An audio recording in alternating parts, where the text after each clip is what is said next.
大家好啊，歡迎收聽鬼靈精怪講故事。你只需要幾分鐘嘅時間就可以欣賞一個恐怖嘅鬼故事。麻煩各位聽眾俾 like、subscribe 同埋訂閱啦，因為有你嘅支持，我先會行得更遠嘅。咁而家故事開始。藍田呢個地方因為發展得好耐，所以人口老化嘅問題相當之嚴重。雖然佢嘅生活配套一應俱全，但係好多時佢哋都唔願意落去買嘢。再加上外賣速遞嘅盛行，所以好多人都選擇咗叫外賣。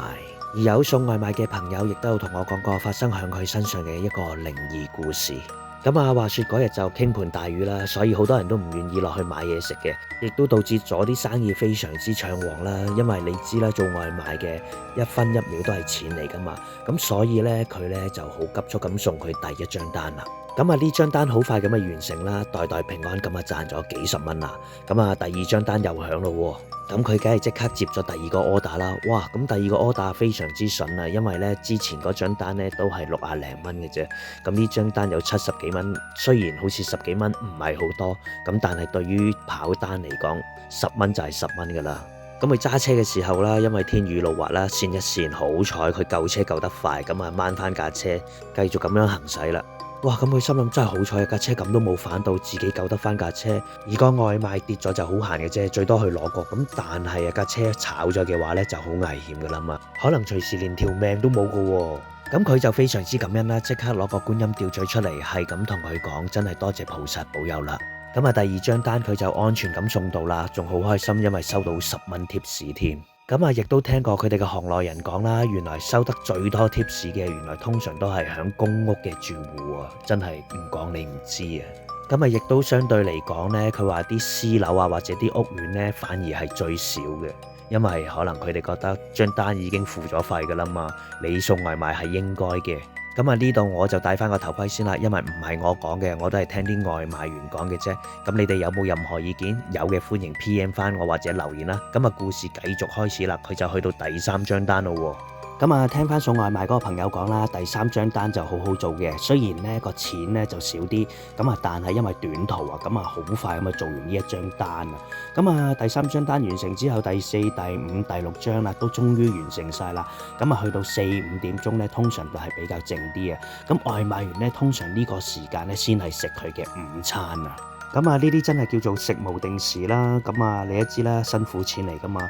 咁如果平時大家叫開外賣嘅，不妨真係唔好催佢啦，俾啲時間佢哋啊。咁佢哋都辛苦嘅。咁佢 lunch 又食完啦，休息嘅時間亦都夠啦。眨下眼咁啊，去到5、6點鐘啦。呢段時間就開始係最旺，亦都係最揾錢嘅時間啦。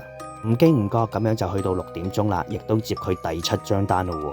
咁啊，故事嚟到呢度，記住俾 like、subscribe 同埋訂閱，因為有你嘅支持，我先會行得更遠啦。記住唔好吝嗇你嘅 like 啊，多謝晒。好，故事又繼續開始翻啦。咁佢話本身呢張單啊唔想接㗎，但係啊只不過係手快快撳咗咋。但係點解佢唔想接呢？就係因為咧佢送嗰個地方係唐樓啊。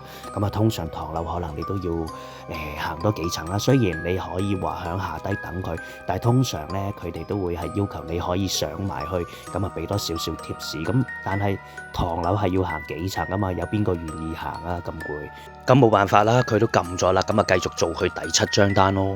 咁啊，外賣員去到唐樓樓下嘅時候啊，咁啊打電話俾嗰個叫外賣嘅人啦。咁個客戶就同佢講啦，叫佢不如你送上嚟啦，因為呢，我湊住個小朋友啊，唔方便落嚟啊。個小朋友好細個啊，咁麻煩你送上嚟啊，我最多俾多20蚊你啊。咁個外賣員都估到啦，因為都唔係第一次試過咁樣噶啦，通常呢都係叫佢送上嚟。咁啊，至於外賣員都係有呢個同理心嘅，咁啊佢啊應承咗送上去咯。咁就因為都費事佢湊住個小朋友上上落落咁麻煩，咁就應承咗佢啦。咁啊應承還應承啊，佢要行5層樓先到達嗰個客戶度啊。咁啊，行到1樓嘅時候都冇乜嘢嘅，咁行到2樓嗰陣時咧有啲奇怪啦，因為咧啲燈咧係咁斬啊，咁啊佢都諗，啲唐樓咁舊啊，冇辦法啦，有時都真係 feel 壞壞地，又或者係啲電力供應不足都不足為奇咁樣嘅。咁啊，行到3樓嘅時候，佢已經喘喘地氣啦，因為真係好耐冇做運動啦。加上佢聽到有人同佢講，可唔可以俾啲飯我食啊？咁樣，哇！佢即刻震晒，驚都驚唔切啦。咁啊，即刻望一望係咩事啦？原來係有個道友問佢攞飯食啊！哇！啲唐樓真係特別多呢啲恐怖嘢，都咪話唔驚。咁咁嗰個外賣員梗係冇理佢啦，直接上去啦。咁啊去到第4樓啦，又突然間又聽到佢講啦，喂，可唔可以俾飯我食啊？跟住佢就轉身同佢講，喂，你唔好再煩我啦。但係佢發覺原來乜人都冇喎。咁佢心諗個死道友都行得幾快喎，啜一聲就唔見咗佢，跟住佢就唔理佢啦，直上去5樓啦。去到嗰個單位嘅時候，咁佢就撳鐘啦，但係第一下撳鐘嘅時候，完全都冇人應。咁再撳第2次嘅時候，仍然都係冇反應啊。